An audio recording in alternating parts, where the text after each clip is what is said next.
Bueno, chavos, el día de hoy les voy a hablar un poco sobre los eritrocitos. Como ya sabemos, Upa, ¿y este de dónde salió? Hola, ¿cómo estás? ¿Vos quién sos? ¿Todo bien? ¿Y vos? ¿Vos quién sos? Soy un eritrocito. Ah, soy un eritrocito. Contame, ¿qué estás haciendo acá? Pero antes, un saludo a la doctora Ixa. Bueno, mira, yo soy una célula roja. Soy importante para el transporte de oxígeno. Ah, interesante. Ajá, ¿qué más me puedes contar de vos? La hemoglobina debe permanecer dentro de los eritrocitos para realizar con eficacia sus funciones. Entonces me estás diciendo que vos transportás a la hemoglobina. Correcto. Ah, ok. ¿Qué más me puedes decir de vos? Pues solo vivo 120 días. Tengo un día. Parece que nací ayer. Naciste ayer, entonces te quedan 119 días. Correcto. Qué interesante. Y contame, ¿de dónde venís vos? ¿De dónde saliste? ¿De dónde naciste? Pues vengo cuando el organismo está pequeño, vengo del saco vitelino, luego me desarrollo en el hígado, en la médula ósea y en el vaso. Espérate, decímelo en orden bien. Primero el saco vitelino. Correcto. Ajá, después. El hígado. Después. ¿Médula ósea? ¿Seguro? ¿O el vaso? No sé, vos sabrás. Creo que primero es el vaso y después la médula ósea. Ah, ok. Ah, ok. Bueno, entonces, contame, ¿quién regula tu producción? La eritropoyetina. ¿Y la eritropoyetina qué es? Es una hormona. La eritropoyetina es una hormona que es el principal estímulo para la producción de eritrocitos en los estados de escasez de oxígeno. 90% de eritropoyetina... No me digas, yo sé eso. 90% es en el hígado y 90% en los riñones y el 10% restante en el hígado. 90% riñones, 10% hígado. Sí. Ahora, ¿vos cómo te transportás? O sea, ¿cómo le haces para transportarte? ¿Quieres saber? Sí, por eso te pregunto. ¿Tiene un calcetín a Mayday? ¿Calcetín? Gracias. Ajá. Bueno, yo me transporto por diapédesis. Ah, ok, vamos a ver, vamos a explicarle un poco. Vamos a meter esto en el calcetín. Ok. Entonces es como que si yo meto eso en el calcetín, esto agarra la forma del calcetín. Es correcto, me moldeo a la forma del poro. Entonces vos te moldeas a la forma del capilar en sí. Correcto. Y no te pasa nada, o sea, tu membrana no se rompe. No. Es lo suficientemente estable como para no romper. No es tan frágil. Correcto. Ah, interesante, ya. Ok. ¿Qué más tenés que decirme? Pues en la formación de hemoglobina comienzan los proeritoblastos y continúa en el estado de reticulocito de los eritrocitos. Eso quiere decir cuando soy un adolescente. La verdad yo sé un poco, fíjate, sobre la formación de la hemoglobina y he oído que la síntesis de la hemoglobina comienza en los proeritoblastos y continúa incluso en el estadio de reticulocito de los eritrocitos. En primer lugar, la succinilcoenzima A formada en el ciclo metabólico de Krebs se une a la glicina para formar una molécula de pirrol. A su vez, 4 pirroles se combinan para formar la protoporfirina 9, que a su vez se combina con hierro para formar la molécula de hemo. Finalmente, cada molécula de hemo se combina con una cadena polipeptídica larga, una globina sintetizada por los ribosomas, formando una subunidad de hemoglobina llamada cadena de hemoglobina. Y 4 de ellas se unen a su vez mediante enlaces débiles para formar la molécula de hemoglobina completa. Correcto, Maggie. Bueno, Maggie, cuando nos enfermamos, solemos morir bastante y eso da lugar a una anemia. ¿Crees que les puedes explicar un poquito más sobre esto? Sí, claro que sí, yo les puedo explicar sobre las anemias. Está la anemia por pérdida de sangre que se da tras una hemorragia rápida. Está la anemia aplásica, que es una aplasia de la médula ósea y significa falta de función en esta misma. Por ejemplo, cuando una persona está expuesta a altas dosis de radiación o a quimioterapia para tratamiento del cáncer, esta puede sufrir daños en las células madre de la médula ósea. Y pues seguidamente en una semana sufre de anemia. Está la anemia megaloblástica, en la cual vos, los eritrocitos, crecen demasiado grandes, con formas extrañas, y se denominan megaloblastos. Y los eritrocitos que se forman tienen casi todos un tamaño excesivo, formas raras y membranas frágiles. Y pues estas células se rompen con facilidad, dejando a la persona con un número inadecuado de eritrocitos. Y también está la anemia hemolítica, que es que la vida del eritrocito frágil es tan corta que las células se destruyen más rápidamente de lo que se forman y se produce una anemia grave. Pero también está la llamada policitemia, que es cuando el tejido se vuelve hipóxico y se producen, al contrario que en la anemia, grandes cantidades de eritrocitos. Esta es la policitemia secundaria.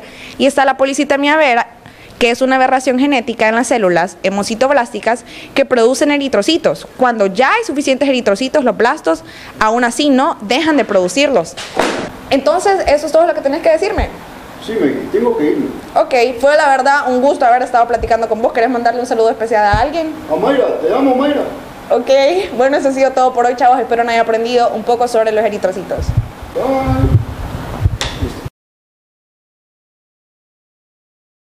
¿Qué tal, chicos? Yo les voy a hablar sobre el sistema inmune. El sistema inmune es el sistema que nos ayuda a defendernos contra agentes infecciosos. Nuestro organismo cuenta con diferentes células especializadas que nos ayudan a defendernos contra virus, bacterias, hongos y parásitos. ¿Cómo comenzamos? Bueno, ¿qué son leucocitos? Los leucocitos son las células blancas, células defensivas. Se dividen en 6. Están los neutrófilos, eosinófilos, basófilos, están también los linfocitos, monocitos y otras células plasmáticas. Pero en este caso nos conviene hablar más sobre las células granulosas polinucleares, por ejemplo, los neutrófilos, basófilos y eosinófilos. Comencemos. ¿De dónde se derivan estas células? Estas células se derivan de la médula ósea roja y de las células eritropoyéticas pluripotenciales. Pero bien, ¿cómo se defiende nuestro organismo utilizando estas células? Hay dos células importantes. Las células defensivas, como los neutrófilos y los monocitos, son las encargadas de atacar bacterias y virus. Pero bien, ¿cómo funcionan? La primera línea defensiva está a cargo de los monocitos. Los monocitos son células inmaduras que están en el torrente sanguíneo y tardan 8 horas en madurar. Cuando llegan a los tejidos en la zona afectada, estos se convierten en macrófagos. Los macrófagos que crecen hasta 15 veces su tamaño y que pueden embullir bacterias de 20 veces a 30 veces su tamaño. Entonces, los monocitos se encargan de destruir estas bacterias por unas enzimas como por ejemplo lisoferrina, lisocina, que están dentro de los lisosomas que producen. También por medio de peroxisomas tienen sustancias oxidantes como el superóxido, agua oxigenada, iones de hidróxido y una enzima que les ayuda a unirse con el cloro para producir hipoclorito, que es una sustancia superbactericida. Entonces, la primera línea defensiva comienza cuando los monocitos se adhieren en el endotelio. Cuando hay una reacción inflamatoria, los monocitos son los primeros en moverse hacia la reacción inflamatoria. La segunda línea defensiva viene con los neutrófilos, y los neutrófilos se encargan como una fuente secundaria de células defensivas. Pero bien, ahora vienen los lugares que están más llenos de macrófagos. Pues tenemos las amígdalas, las adenoides, la placa submucosa de la lámina de Peyer en el intestino, las células de Kupffer en el bulbo hepático y también están las células defensivas en el encéfalo y en los alveolos. ¿Qué viene después? ¿Cómo llegan estas células hacia donde, cómo saben estas células hacia dónde tienen que ir cuando ocurre una reacción inflamatoria? Esto se produce por medio de un mecanismo de diapédesis en los que las células al ir en el torrente sanguíneo pasan los poros por medio de una difusión. Entonces, estas células se moldean de acuerdo al radio del poro y parte de esta célula se va y llega a la zona infringida. Pero el otro mecanismo importante es el quimiotaxis, que es cuando se producen diferentes reacciones como las bacterias liberan ciertas toxinas o la degradación de ciertas bacterias o la histidina, bradicidina y serotonina causan entonces unas moléculas de señalamiento y las células defensivas siguen esa señal y atacan las bacterias. Pero también cómo estas bacterias evitan destruir otras células de tejido sano en lugar de bacterias o células dañadas. Bueno, hay diferencias. Por ejemplo, los monocitos destruyen células que no tienen una capa granulosa ni una capa proteica. Entonces, estas células destruyen bacterias porque las bacterias no cuentan con una capa proteica, cuentan con una capa muy granulosa. Entonces, las células de tejido sano no tienen capa granulosa, son lisas. Eso evita que estas mismas células defensivas fagociten estas células sanas. Bueno, chavos, ahora yo les voy a hablar sobre la resistencia del cuerpo a la infección, la inmunidad adquirida y la inmunidad innata. Como todos sabemos, la inmunidad es esa capacidad que tiene nuestro cuerpo de poder resistir a las lesiones provocadas por microorganismos o por toxinas extrañas. Hay dos tipos especiales o específicos de inmunidades, la inmunidad adquirida y la inmunidad innata. La inmunidad adquirida es aquella que se da hasta que el microorganismo invasor se hace presente en nuestro cuerpo. Esa va a venir y va a producir anticuerpos. Ahora, tenemos la inmunidad innata, que esta comprende procesos más generales. Procesos como fagocitosis de bacteria, como la resistencia de la piel a la invasión, como destrucción de microorganismos ingeridos. Y también está la presencia de sangre de compuestos químicos como lisocimas, como polipéptidos básicos y de linfocitos asesinos naturales. Ahora, tenemos dos tipos de linfocitos. Están los linfocitos B, que tienen que ver con la inmunidad humoral, y los linfocitos T, que tienen que ver con la inmunidad celular. Ahora, nosotros en nuestro cuerpo tenemos un mecanismo de invasión que es activado por la presencia de antígenos. Ahora, hay gente que no posee linfocitos o carece de linfocitos. Esta gente puede ser la gente que está expuesta a radiaciones, o sea, gente con cáncer. Todos los linfocitos diferenciados que son capaces de tomar un anticuerpo o linfocito T de una especificidad se denomina un clon de linfocitos. Ahora, cada clon es específico a un tipo específico o a un tipo especial de antígeno. Tiene que saber también que se forman linfocitos de memoria. Estos linfocitos de memoria podemos decir que permanecen dormidos y se despiertan a la exposición posterior al mismo antígeno. Y entonces esto va a dar lugar a una respuesta muchísimo más potente y más rápida que cuando no se posee un linfocito de memoria. Ahora, los anticuerpos son gamma globulinas llamadas inmunoglobulinas. Ahora vamos a explicar en esta imagen un poco su estructura. Todas las inmunoglobulinas están compuestas de combinaciones de cadenas de polipéptidos pesadas y ligeras. La mayoría es una combinación de 2 cadenas ligeras y 2 cadenas pesadas. La porción variable es diferente en cada anticuerpo. Y esta porción, la que se une específicamente a un tipo de antígeno en particular. La porción constante del anticuerpo determina otras propiedades del anticuerpo, lo que determina factores como la capacidad de difusión del anticuerpo en los tejidos, la adherencia del anticuerpo a estructuras específicas, la unión al complejo del complemento, la facilidad con la que los anticuerpos atraviesan las membranas y otras propiedades biológicas del anticuerpo.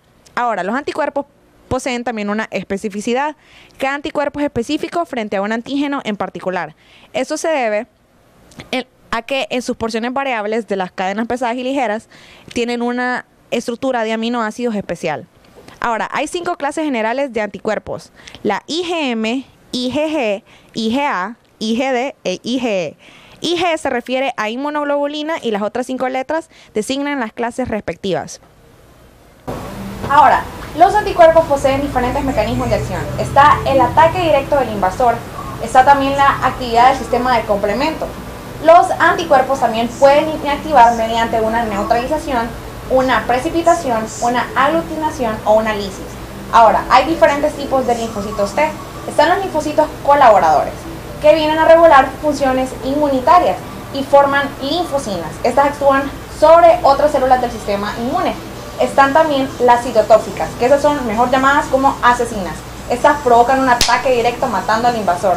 Y están los supresores, que van a venir a inhibir, por decirlo así, la actividad de las citotóxicas y de las colaboradoras cuando estas, por ejemplo, estén eliminando demasiado. En el caso, por ejemplo, de una persona con SIDA, que hay demasiada actividad de las citotóxicas o de los otros linfocitos, esta podría venir a regular. Existe una inmunización mediante inyección de antígenos. La inmunización se ha usado durante mucho tiempo para producir una inmunidad adquirida frente a enfermedades específicas. Ahora, el efecto adverso indeseable de la inmunidad es el desarrollo en ciertas condiciones de alergia u otros tipos de hipersensibilidad inmunitaria. Está la alergia retardada, la alergia atópica, que se debe a una respuesta inhabitual del sistema inmunitario. La tendencia alérgica se transmite a través de los genes de los padres al niño y se caracteriza por la presencia de grandes cantidades de anticuerpos IgE en la sangre. Estos anticuerpos se llaman reaginas o anticuerpos sensibilizantes para distinguirlos de los anticuerpos IgG más comunes. Cuando un alergeno entra en la sangre, tiene lugar una reacción alergeno-reagina y se produce una reacción alérgica consiguiente. Una característica especial de los anticuerpos IgE es una fuerte tendencia a unirse a los mastocitos y los basófilos. De hecho, un solo basófilo o mastocito puede unirse hasta a 500.000 de moléculas de IgE. Luego, cuando un antígeno que tiene muchas zonas de unión se une a varios anticuerpos IgE ya unidos a un mastocito o basófilo, se produce un cambio inmediato en la membrana del mastocito o del basófilo, quizás por un efecto físico de las moléculas de anticuerpo que retuercen la membrana celular.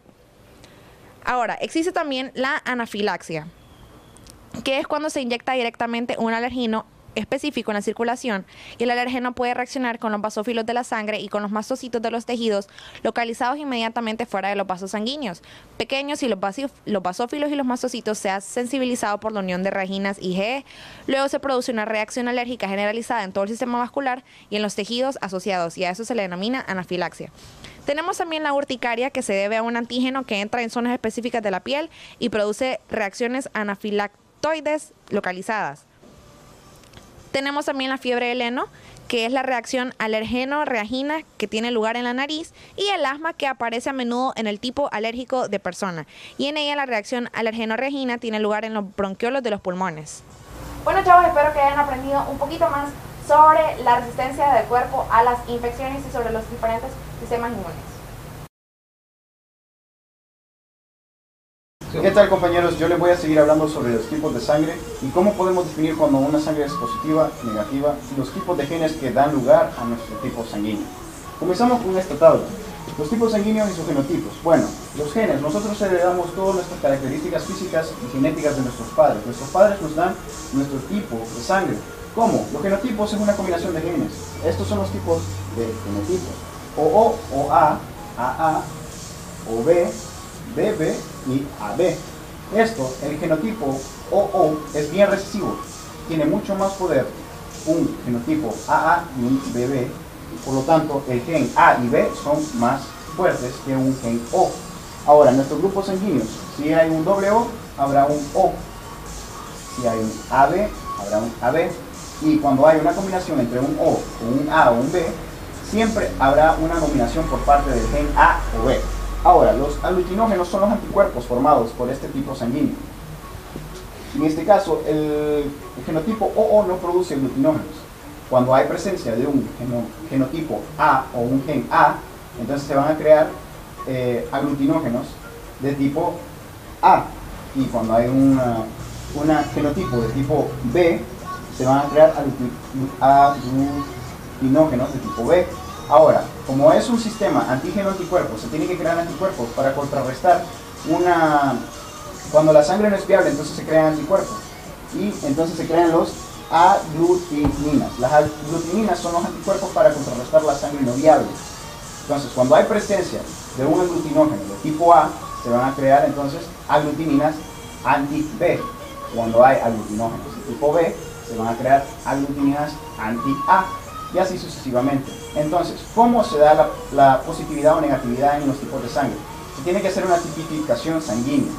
Esta prueba se hace con una pequeña extracción de sangre, se pone en solución salina y se agregan aglutininas de tipo A y anti-B. Entonces, si hay una aglutinación, es positiva. Si no hay una aglutinación, es negativa. Como caso clínico tenemos la eritroblastosis, que se da más que todo en los recién nacidos. Cuando el padre tiene aglutinógenos de tipo A y la madre tiene aglutinógenos de tipo B, entonces la madre transfiere anticuerpos anti-A por medio de la sangre placentaria. Y esto produce entonces destrucción de células sanguíneas, produciendo entonces constricción y muerte de células sanguíneas. Hola, ¿cómo te llamas? Hola, yo soy Plaquetita. Hola, Plaquetita. ¿Cómo estás? Yo estoy bien. El día de hoy creo que nos dijeron May y Carlos que tenemos que hablar de la hemostasia y la coagulación sanguínea. Ah, es cierto. ¿Quieres empezar vos? Ok, yo comienzo. ¿Qué es hemostasia? Es la prevención de la pérdida de sangre y se llega a la misma por formación de un coágulo sanguíneo, proliferación final de tejido fibroso, espasmo vascular y formación de un tampón plaquetario.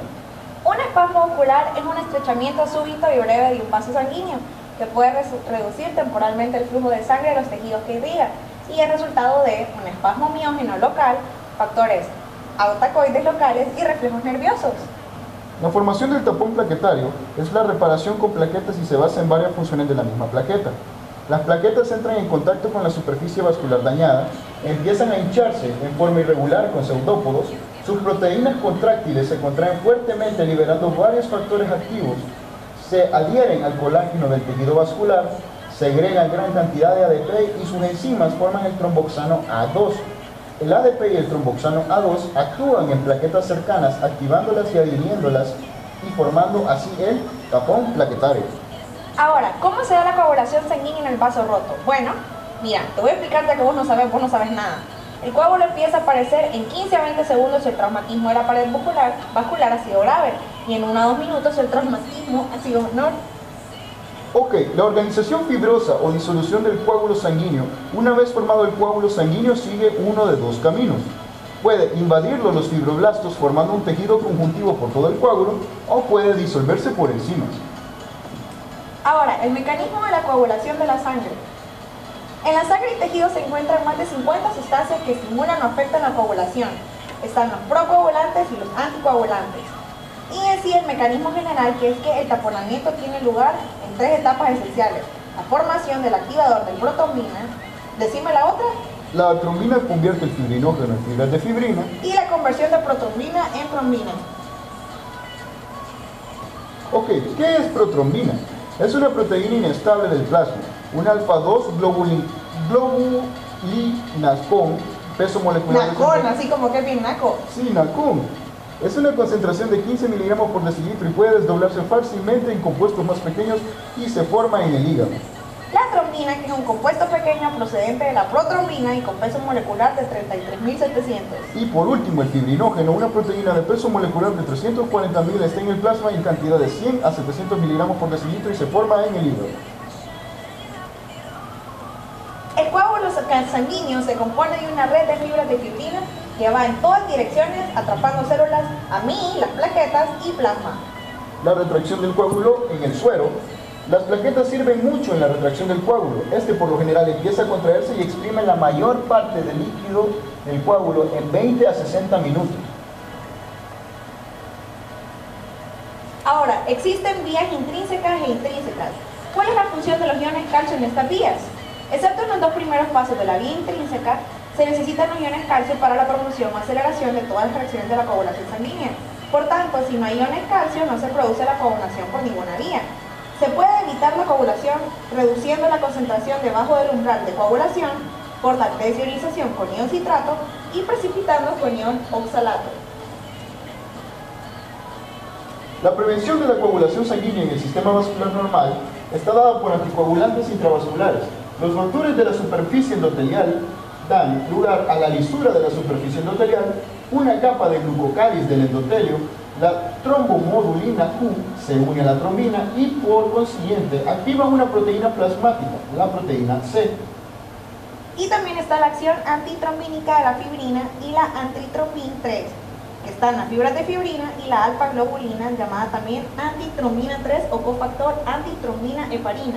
¿Qué es la heparina, Trocito? La heparina es un poderoso anticoagulante, su concentración en la sangre es baja, tiene un uso como sustancia farmacológica en concentraciones más altas para evitar el CI o coagulación interna. Es un polisacárido conjugado con carga muy negativa y se forma especialmente en los mastocitos.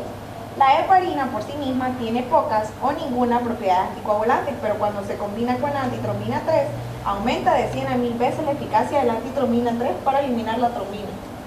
Ok, la lisis de los coágulos sanguíneos o plasmina, el plasminógeno o profibrinolesina es una heglobulina, una proteína plasmática que cuando se activa se convierte en plasmina o fibrinosina. La enzima proteolítica que se parece a la tripsina digiere las fibras de fibrina y otras proteínas coagulantes como el fibrinógeno y el factor 5-PTT-LA. La activación del plasminógeno para formar plasmina se da después de la lisis de los coágulos. Ahora, existen enfermedades que causan hemorragia excesiva en los seres humanos. De la protrombina, el factor 7, 9 y 10 por deficiencia de vitamina K. Casi todos los factores se forman en el hígado. Por tanto, las enfermedades del hígado como la hepatitis, la cirrosis y la atrofia amarilla aguda pueden deprimir el sistema de coagulación. La vitamina K es necesaria para que el hígado forme la protrombina. La hemofilia es una enfermedad que ocurre casi exclusivamente en varones. En 85% de los casos está causada por una anomalía del factor 8 o su deficiencia se llama hemofilia A o clásica. En el 15% de los pacientes está provocada por una deficiencia en el factor 9. Y un primo mío tenía trombocitopenia, fíjate vos. No, la hombre. trombocitopenia Qué madre. es la presencia de cantidades muy bajas de plaquetas en la sangre. La hemorragia se produce en vénulas pequeñas o capilares, en lugar de vasos sangre, como en la hemofilia. Así me hace reír vos, eritrocito. Ok, las enfermedades trombólicas Tromboembólica. ¿Qué te hiciste? Tromboembólica, vos, tonto. enfermedades tromboembólicas en el SER humano. Un trombo es un coágulo anormal. En el ser humano. En el ser humano, no SR humano.